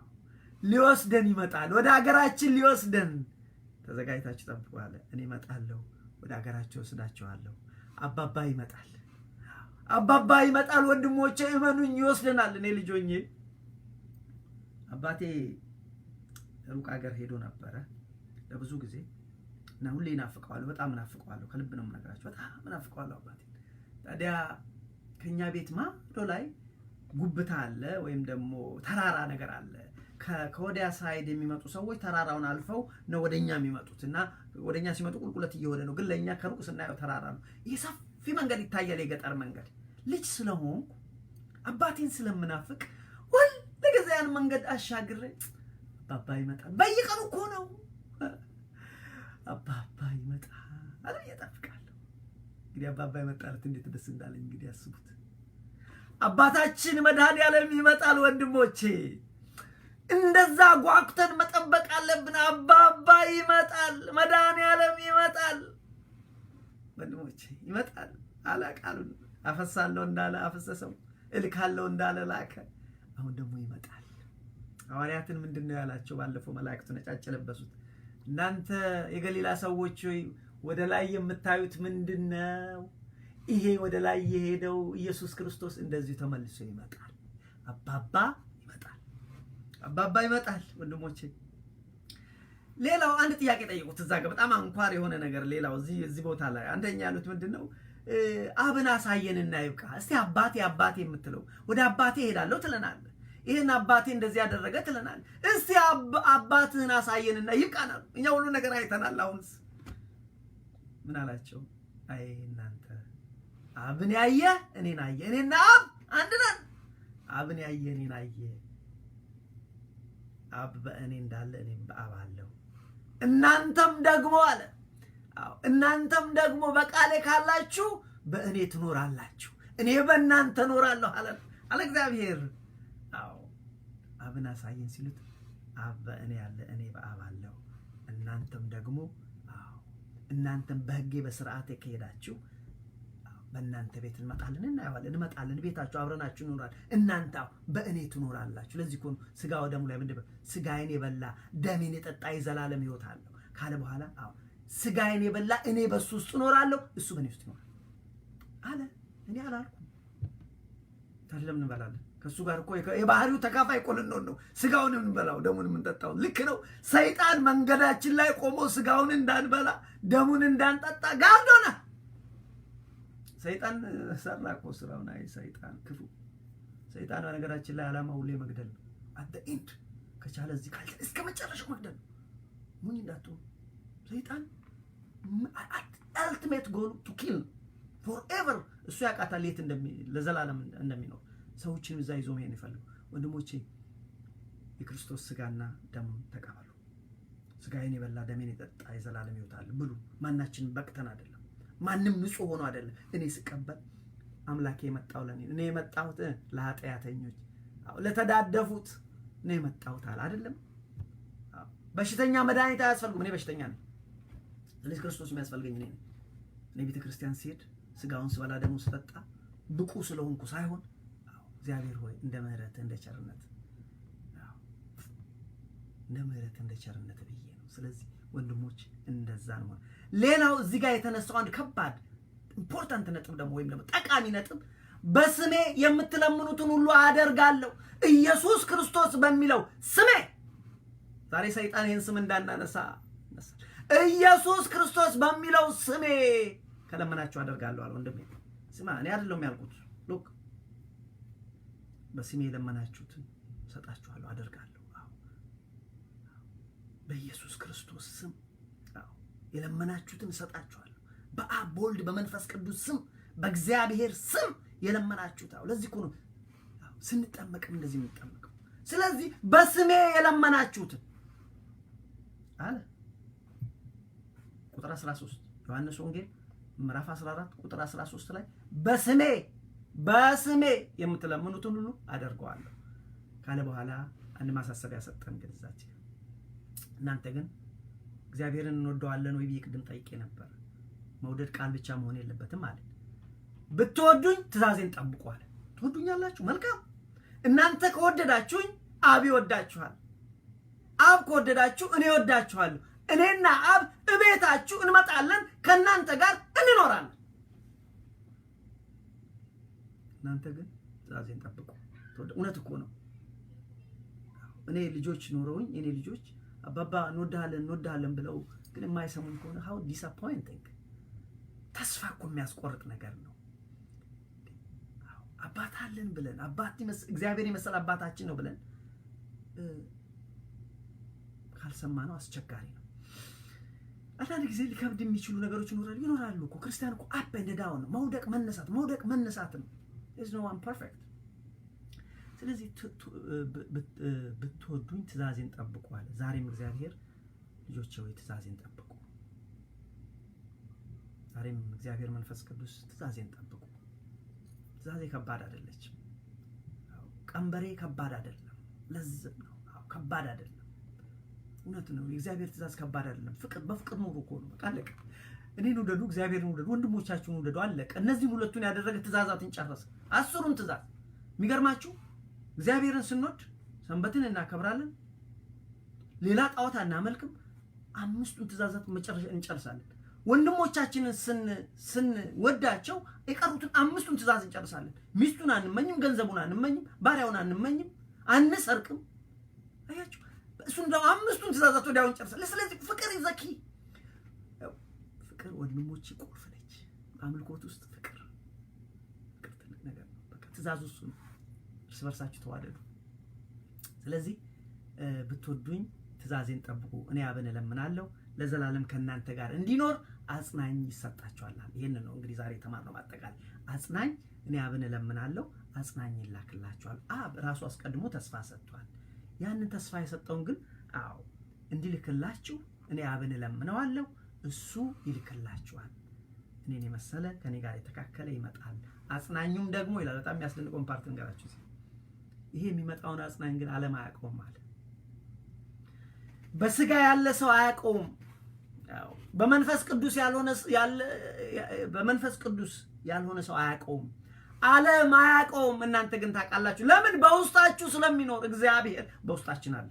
ስሙኝ ወንድሞች፣ እግዚአብሔር በቤታችን አለ። እግዚአብሔር ከኛ ጋር አለው። ይብይ ቅድም ያናድዳል ብዬ አይኳችሁ ጥያቄ ነው። አጽናኙን ዓለም ግን አያውቀውም፣ እናንተ ግን ታውቁታላችሁ። ለምን? በውስጣችሁ ስላለ ይመሰክራል። ይገርም ነገር ነው። ዓለም ስለማያውቀው ሊቀበለው አይችልም። ዛሬ እኮ ለዚህ ነው ቀልድ የሚመስለው ክርስትና። የሚገርማችሁ የሚያሳዝነው ዓለምስ ቀልድ አድርጎ ይወሰደው። የቤተ ክርስቲያን ሰዎች ምን ሆነን እንደ ቀልድ ይወስነው። እግዚአብሔር ሲዘገይ፣ እግዚአብሔር ለምህረቱ ብለው ሲዘገይ ዛሬ ቶታሊ ቀር ይመስላል። ክርስቲያን ሆነን እንደ አህዛብ ስንኖር፣ እግዚአብሔርን እናመልካለን ስንል አምልኮታችን ጣዖት ሲሆን ምን ሆነን ክርስቲያኖች ምን ሆነን ወደቀን። እግዚአብሔር ግን እኮ ሌሎች እንዲመጡ ነው የታገሰው። ዛሬም እግዚአብሔር ይላል ወደ እኔ ተመለሱ፣ ንስሐ ግቡ ይለናል። ተመለሱ ነው የሚለን። ስለዚህ አጽናኙ ዓለም አያውቁም፣ እናንተ ግን ታውቁታላችሁ። ለምን? በውስጣችሁ ስላለ። እግዚአብሔር በውስጣችን አለ። ወንድሞቼ ሌላ ነገር ይዛችሁ ባትሄዱ ዛሬ እግዚአብሔር በውስጣችን አለ። እዚህ ውስጥ እግዚአብሔር አለ። ስለዚህ በቤታችን እግዚአብሔር አለ። ይዋቱ ለምንድን ነው የማይሰማን ካል ቅድም እንዳልነው አዳፈን ነው፣ መገላለጥ ይጠይቃል። ልክ ያቺ እሳት እናቶች እንደሚያደርጉት ካደረግን ጥሬውን ያበስላል፣ ቤት ያሞቃል። መንፈስ ቅዱስም እንደዛ ነው። ስለዚህ ከእናንተ ጋር ስለሚኖር አለ፣ በውስጣችሁ ስለሚኖር እናንተ ታውቁታላችሁ። ስለዚህ ወንድሞቼ እግዚአብሔር ከኛ ጋር አለ ካለ በኋላ የመጨረሻው እንግዲህ ምንድን ነው ያላቸው? ወላጅ እንደሌላቸው ልጆች አልተዋችሁም፣ ወደ እናንተ እመጣለሁ ያለው በዚህ ሰዓት ነው። እኔ በአባቴ እንዳለው እናንተ በእኔ እንዳላችሁ እኔም በእናንተ እንዳለው በዚያን ቀን ታውቃላችሁ። ዛሬ አይገባንም። እኛም ስላዳፈነው እንረዳለን፣ ካላዳፈነው ግን እንረዳለን። ግን እሱ ምን አለ?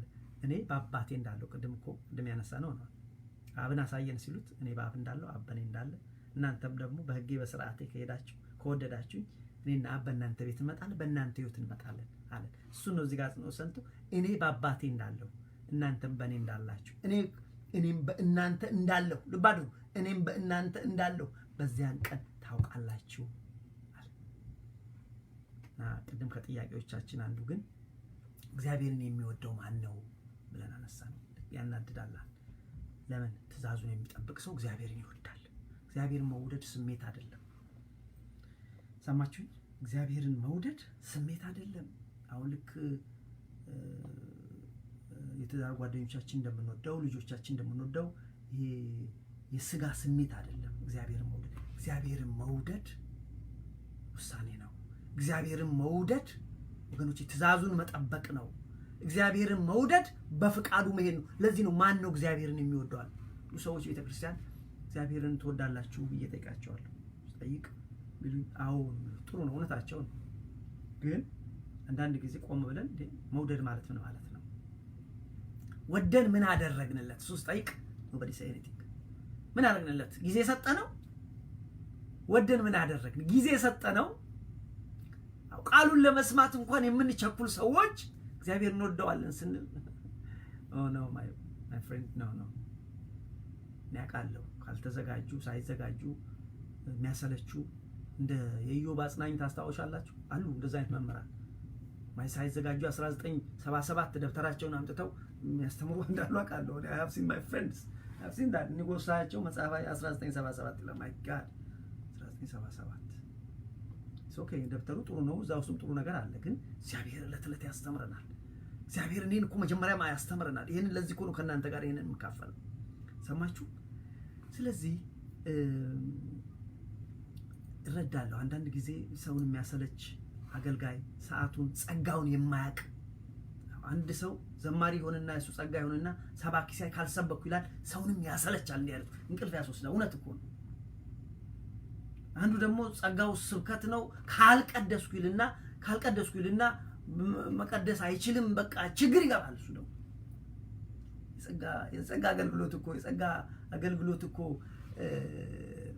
የጸጋን አገልግሎት እኮ ሰዎች መረዳት መቻል አለባቸው። አያችሁ? የጸጋን አገልግሎት መረዳት አለ። የሚያስተምር ያስተምራል። እግዚአብሔር የሰጠው ያስተምራል። የሚቀድስ ይቀድሳል። የሚዘምር ይዘምራል። ቤቱን የሚጠርግ ይጠርቃል። በውጭ በአድሚኒስትሬሽን የሚሰራ ይሰራ። ሁላችንም ጸጋ ተሰጥቶናል ወገኖች፣ ሁላችንም ጸጋ ተሰጥቶናል። ስለዚህ በጸጋችን እንጠቀም። ሰውን አናሰልች።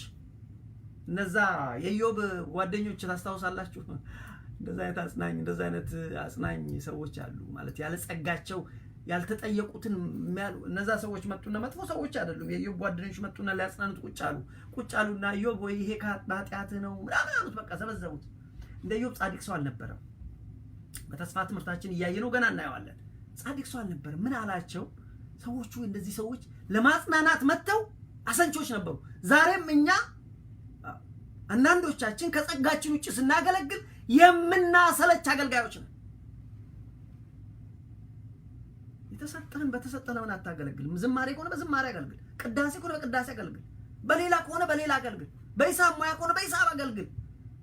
ቤቱ አድርግ ዊዶና እኔ አሁን ዝማሬ አልችልም። እንደኔ አይነቱ ሰው አሁን አንዱ ቆንጆ የሚያሳምር እንደ ወንድማችን እንደ ቸሪ አይነት እንደሚዘምረው ልዘምር አይሆንም። ጥላችሁ ነው የምትሄዱት። ሮንግ ነው። እኔ መሞከር የለብኝም። ታዲያ እነዚህ ሰዎች ኢዮብን ገርማቸዋል። እሱ ለራሱ ቆስሏል። በቁሱ ላይ ግን ጥዝጣዜ ጨመሩበት። በኃጢአትህ ነው እንደዚህ ነው እያሉ ተዘጠዙት። ምን እንዳላችሁ ታውቃላችሁ? ይህንም ነግራችሁ ልክ ነው አንደርስታንድ አደርጋለሁ። አንዳንድ ጊዜ የሚያሰለቹ ሰዎች አሉ ስላችሁ፣ ግን እኛም ደግሞ መጠንቀቅ አለብን። እና ምን አላቸው? እናንተ እኮ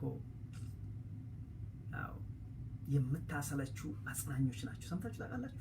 የምታሰለቹ አጽናኞች ናችሁ፣ የማትፈውሱ መድኃኒቶች ናችሁ አላቸው። እንዲህ አይነት ነገር እንዳለ አውቃለሁ። ለምን የጸጋ አገልግሎትን አናቆም? አንዳንድ የማያለው እኮ ተንኮል እንደኔ አይነቱ ሰው ዝማሬ አልችልም ካልዘመርክ ብሎ ይገፋኝ። ግራ ይገባኛል፣ ልዘምር ደግሞ ይጠፋኛልና ወንድሞቼ በጸጋችን እናገልግል። አዎ በጸጋችን እናገልግል።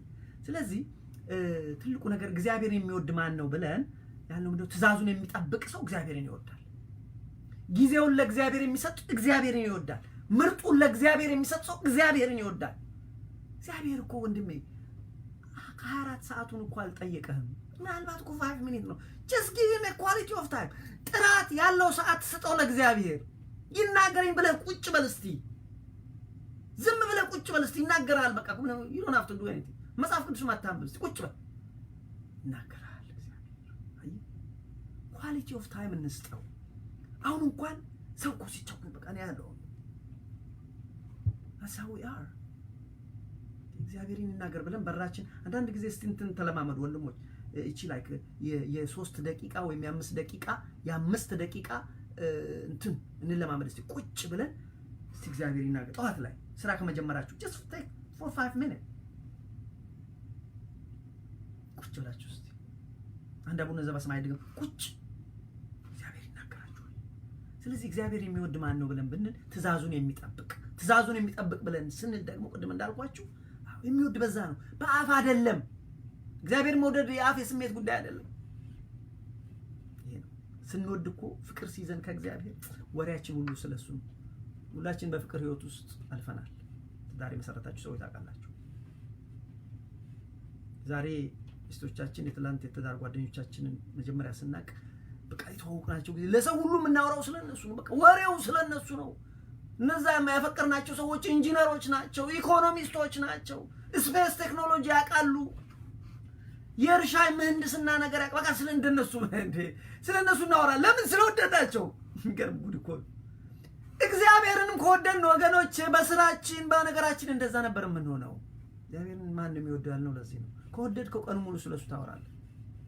ከወደድከው እኮ በቃ ቁጭ ስለ እግዚአብሔር እኮ ነው ሁሌ የምታወራው፣ የምትሰራው፣ ልትሰራ የምትፈልገው። ሌላው ነገር ሁለተኛ እኮ ነው የሚሆንብህ። እንደዛ ነው። ስለዚህ ትእዛዙን የሚጠብቅ እግዚአብሔርን ይወዳል። በሕጉ እንደ ፈቃዱ የሚኖር እርሱ እግዚአብሔርን ይወዳል። አዎ አርግ የተባለውን የሚያደርግ አታድርግ የተባለውን የማያደርግ እሱ እግዚአብሔርን ይወዳል። ለምን? ትእዛዜ በእርሱ ዘንድ ያለች የሚጠብቃት የሚወደኝ እሱ ነው። አያችሁ? ትእዛዜ በእርሱ ዘንድ ያለች የሚጠብቃት፣ ያወቃት፣ ሰምቶ ተምሮ ያወቃት ደግሞ የሚጠብቃት የሚወደኝ እሱ ነው አለ። እግዚአብሔርን የሚወድ ማን ነው ብለን ብንል ትእዛዜን ያለው መጀመሪያ ትእዛዙን ያወቀ የሰማ ረጋ ብሎ የሰማ የተማረ የተረዳ በሱ ደግሞ የሚኖርበት ሰው እሱ የሚወደኝ ሰው እርሱ ነው። የሚወደኝን ደግሞ አባቴ ይወደዋል፣ እኔም እወደዋለሁ፣ ራሴንም እገልጥለታለሁ። እኔና አባቴ ወደ እርሱ ቤት እንገባለን። ወንድሞቼ እግዚአብሔር እንደዚህ ይላል። እግዚአብሔር ወደ ቤታችን ወደ ህይወታችን እንዲገባ ከፈለግን እግዚአብሔርን እንውደደው። እግዚአብሔርን መውደድ ደግሞ ትእዛዙን መጠበቅ ነው። አርጉ ያለውን ማድረግ፣ አታድርጉ ያለንን አለማድረግ። አሁን ቅድም ያነሳነው አንደኛው ጥያቄ እግዚአብሔር ከኛ ጋር ይኖራልን? እግዚአብሔር በቤታችን አለን? እግዚአብሔር በህይወታችን አለ ወይ ብለን ብንል አይተነዋል። አዎ አለ። ዓለም አያውቁም፣ እናንተ ግን መንፈስ ቅዱስ በውስጣችሁ ስላለ ታውቁታላችሁ አለ። የሚወደኝ ቢኖር ቃሌን ይጠብቃል፣ አባቴም ይወደዋል፣ ወደ እርሱ እንመጣለን። ስሙኝ፣ የሚወደኝ ቢኖር ይሄ ነው እግዚአብሔር መውደድ። የሚወደኝ ቢኖር ቃሌን ይጠብቃል፣ አባቴም ይወደዋል፣ ወደ እርሱ እንመጣለን፣ በእርሱ ዘንድ መኖሪያ እናደርጋለን፣ ከእሱ ጋር እንኖራለን አለ እግዚአብሔር። እግዚአብሔር በቤታችን እንዲገባ ወገኖች ይሄ ነው በቃ አለ። በእርሱ ዘንድ መኖሪያ እናደርጋለን። ምንም ሬንት የሚጨምርባችሁ የለም። እግዚአብሔር በቤታችን ካለ ማንም ጨምርባችሁ። እግዚአብሔር ስለመጣ ሬንት አይጨምርባችሁ፣ ሞርጌጅ አይጨምርባችሁ አለ። ትእዛዜን ከጠበቃችሁ አባቴ ይወዳችኋል፣ እኔ እወዳለሁ፣ እኔና አባቴ እንመጣለን፣ በቤታችሁ ከእናንተ ጋር እንኖራለን። እግዚአብሔር እንዲኖር ወንድሞቼ እና እህቶቼ ከፈለጋችሁ ትእዛዙን መጠበቅ። ትእዛዙን ከባድ አይደለም ብለናል። የማይወደኝ ግን አለ ቃሌን አይጠብቅም። ቁጥር 23 ላይ የሚወደኝ ቢኖር ቃሌን ይጠብቃል፣ አባቴም ይወደዋል፣ ወደ እርሱ እንመጣለን፣ በእርሱ ዘንድ መኖሪያ እናደርጋለን። የማይወደኝ ቃሌን አይጠብቅም አለ። የማይወደኝ ቃሌን አይጠብቅም አለ። እግዚአብሔር በቤታችን በህይወታችን ከሌለ ችግሩ ይሄ ነው ማለት ነው። በእግዚአብሔር በቤት ስንኖር በህይወታችን ስንኖር አንዳንድ ጊዜ ካልተሰማን እግዚአብሔር ከኔ ጋር አለ ብለን ከተጠራጠርን ችግሩ ይሄ ነው። በቃ ቁልፉ እኮ ተነገረን እኮ በቃ እግዚአብሔር በቤታችን በህይወታችን ከሌለ ችግሩ ይሄ ነው ማለት ነው። ስለዚህ ቃሉን ልንጠብቅ ይገባል። ስለዚህ አይዟችሁ እኔ ሄዳለሁ ከእናንተ ጋር ለዘላለም የሚኖር እልክላችኋለሁ። እንግዲህ ከትንሣኤ በኋላ በተለይ በኋላም ይሄንኑ ነገር አይዟችሁ ነው እኔ አባቴ የሰጠውን ተስፋ ልክላችኋለሁ፣ እናንተ ግን ከላይ ኃይልን እስክትቀበሉ ድረስ በኢየሩሳሌም ቆዩ ብሏል። ከዚህ ምን እንማራለን? ነገ በዚሁ ትምህርት ላይ ክፍል 2 ይቀጥላል። አሁን የዛሬውን እዚሁ ጋር ሰመራይዝ አድርጌ ጨርሰዋለሁ። ነገ ይሄንኑ ትምህርት ክፍል 2 አለው። በተለይ መንፈስ ቅዱስ በብሉይ ኪዳንና በአዲስ ኪዳን የሚሉ አንዳንዶችም አሉ። ዛሬ አልሄድበትም። ይልቁንም የዛሬን ትምህርት ዛሬ ብዙ ነገር ተምረናል። ከዚህ ምን እንማራለን ብለን ብንል እግዚአብሔር ወላጅ እንደሌላቸው ልጆች እንደማይተውን፣ ብቻችንን እንደማይተውን፣ ብቻችንን እንደማይተውን፣ እግዚአብሔርን የሚወድ ማን ነው ብለን ትእዛዙን የሚጠብቅ ደግሞ እግዚአብሔርን እንደሚወድ፣ ትእዛዙን ስንጠብቅ ደግሞ አብ ደስ እንደሚለው፣ አብ ደስ የሚለው ወልድ ደግሞ እንደሚወደን፣ አብና ወልድ ወደ ቤታችን መጥተው ከኛ ጋር እንደሚኖሩ አይ ጋራንቲዩ ሬንት አይጨምርባችሁ። እኔ እውነቴን። ስለዚህ እግዚአብሔር የሚወድ ሰው ማለት ትእዛዙን የሚጠብቅ ነው። ትእዛዙንም አናክብደው። ትእዛዙ ምንድነች ብለናል? ፍቅር። በቃ አለቀ። እግዚአብሔርን መውደድ፣ ወንድሞችን መውደድ። እነዚህን ካደረግን ትእዛዛትን ሁሉ እንጨርሳለን። ከኦሪት ዘፍጥረት እስከ ራእይ ዮሐንስ ድረስ ያልቃል። ፍቅር ነው። ይቺ ኪ ነች ወንድሞች። ይህን ትምህርት ምንም ባትይዙ ፍቅር ዋናው ኪ ነች። እግዚአብሔር በቤታችን እንዲገባ። ሌላው እግዚአብሔርን ስንወድና ትእዛዙን ስንጠብቅ እግዚአብሔር በቤታችን በህይወታችን እንደሚገባ ይህንን የተማርነው ለዛሬ እዚህ ጋር አበቃለሁ። ነገ ክፍል 2 11:30 ጠዋት ላይ እንማራለን እግዚአብሔር ቢፈቅድ። ይህንኑ የመንፈስ ቅዱስ ትምህርት ነገ እንማራለን። ለምን ብትሉ በተለይ መንፈስ ቅዱስ በብሉይ ኪዳንና በአዲስ ኪዳን ያለውን ሁኔታ አነጻጽረን እናያለን። መታወቅ ያለበት በእኛ ህይወት መንፈስ ቅዱስ እንዴት የሚለውን እናያለን እና ጥቅሙን በተለይ ጥቅሙን ደግሞ ሁሉ እናያለን። ብቻ ነገ የተረፈውን እንደ እግዚአብሔር ሐሳብ ነገ እንማራለን። ሰላም እግዚአብሔር ይብዛላችሁ። እንግዲህ ሁላችንም ኃላፊነት አለ። በመጨረሻ የምነግራችሁ ሁላችንም ኃላፊነት አለብን። በምትችሉት ይህንን የእግዚአብሔር ቃል በማካፈል ሌሎች ተስፋ የቆረጡ ካሉ በእግዚአብሔር እንዲጽናኑ የምትችሉትን አድርጉ። ወንጌል ይሰበካችሁ ነው። እንደዛ ካረጋችሁ ይሄ በዘመኑ ሼር ሰብስክራይብ ምን ተስተብሎ የዩቲዩብ ቋንቋ አይደለም እኔ የማወራው። ፕሊዝ አንደርስታንድ ሚ ዳትስ ናት ማይ ኢሹ። ምላችሁ እግዚአብሔር እንዲከብር ከፈለጋችሁ፣ መድኃኔዓለም እንዲከብር ከፈለጋችሁ፣ በጨለማ ውስጥ ተጥለው ይህን ቃል አይሰሙም ብላችሁ ይጠቅማል ካላችሁ ካመናችሁበት አካፍሉ፣ ካላመናችሁ አታድርጉ። ስለዚህ አደራ ምላችሁ ልክ እንደዛ ስታደርጉ እኔ ያገኘሁትን በረከት እናንተም ታገኛላችሁ። እዚህ በመኖራችሁ ተባርካችኋል። ልክ እንደኔ ደግሞ ወንጌልን ማድረሳችኋል። ባለፈው ሳምንት ስንማር ታስታውሳላችሁ። ምንድነው መድኃኔዓለም አንድ ብሏቸው ሄዶ አንደኛ ኢየሩሳሌም ቆዩ ብሏቸው፣ ሁለተኛ ያላቸው እናንተ እስከ ዓለም ፍጻሜ ድረስ ምስክሮቼ ናችሁ፣ ስለኔ ትመሰክራላችኋል። እናንተም ለሌሎች የምትመሰክሩት እንዲህ አይነት የእግዚአብሔር ቃሎችን ያስፈልጋቸዋል። የእግዚአብሔር ቃል በር ተዘግቶባቸው ያሉ እህቶቻችን ለወንድሞቻችን ለነሱ እንድታዳርሱ በእግዚአብሔር ስም ጠይቃችኋለሁ። በመጨረሻ የጀመርነው የተስፋ ትምህርት በሚቀጥለው ሳምንት እንቀጥላለን። የተስፋ ትምህርት እየተማርን ነው። በተስፋ ደስ ይበላችሁ ብለን የጀመርነው ስለ የተስፋ ትምህርት አስፈላጊ ነውና እንቀጥላለን። ያው አሁን በዓል ስለሆነ ከበዓሉ ረድኤት በረከት ለማግኘት ብለን ነው።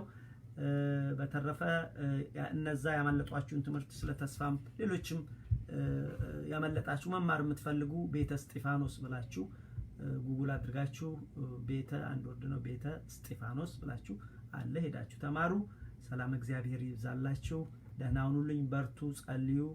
ሰላም እግዚአብሔር ከእናንተ ጋር ይሁን። የቅዱሳን በረከታቸው በእኛ ላይ አድሮ